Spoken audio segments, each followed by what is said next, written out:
And this is the latest map showing where the fighting's happening now.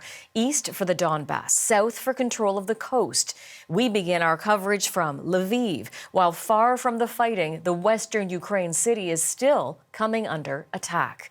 Katie Simpson joins us live now from a suburb of Lviv, where Ukraine's air defenses knocked down the Russian barrage. Katie, good to see you. Tell us what happened there.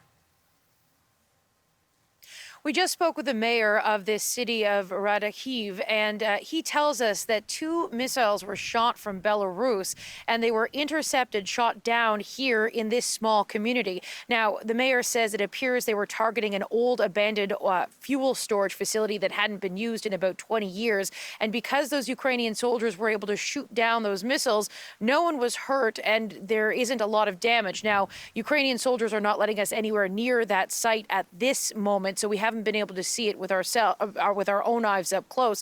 But we did see, we are hearing from residents here, their windows were shaking. The mayor also said some windows were broken, so there doesn't appear to be any sort of major damage. But what is important to point out here, this is not far from Lviv. Lviv has been considered a relatively safe place, and many refugees are there now as they wait to see if they can ever go home one day, or wait until they can go home one day. And so it's not we have not seen a pattern of fighting in this location, but anytime there is any sort of missile strike or any sort of attack here in this part of the country, it is a reminder to everyone here that while Lviv may feel relatively safe, that again, this is a country at war, and at any time that things could change.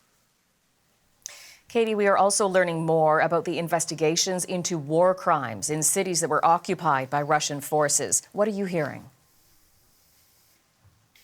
Yeah, the Ukraine's prosecutor who is handling this large investigation says so far there have been more than 4,000 complaints, 4,000 different allegations of war crimes. And remember, what is really important to remember here is this is just the starting of this investigation process. We're only getting information right now just starting to come out of places like Bucha and other places in and around Kyiv.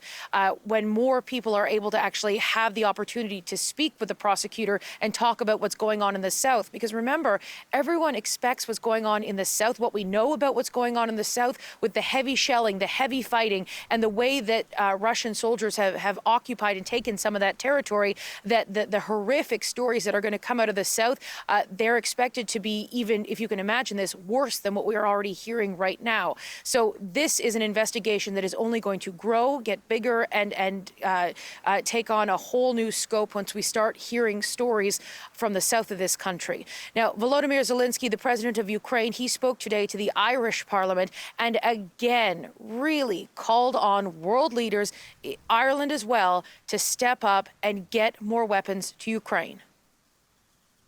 Now, when we're hearing new rhetoric about the sanctions against Russian opposition, I can't tolerate any indecisiveness after everything that we have gone through in Ukraine, after everything that Russian troops have done. He has been extremely frustrated with what he feels is not enough support, whether it's sanctions targeting Russia, whether it's military support for his soldiers on the ground. Remember, he has repeatedly called for NATO allies to close the sky, set up a no-fly zone over Ukraine, which is something that NATO allies have said they are not going to do. Now, officials with NATO are holding a meeting today. They're going to be discussing further support for Ukraine, things like anti-tank weapons, other military requests from Ukraine.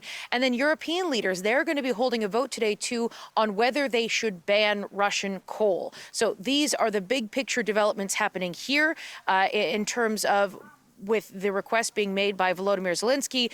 He wants to see more happen. We're seeing those European leaders, NATO members, holding conversations and very likely giving him more support as this continues. Katie, thank you for the very latest. Katie Simpson joining us from a suburb of Lviv.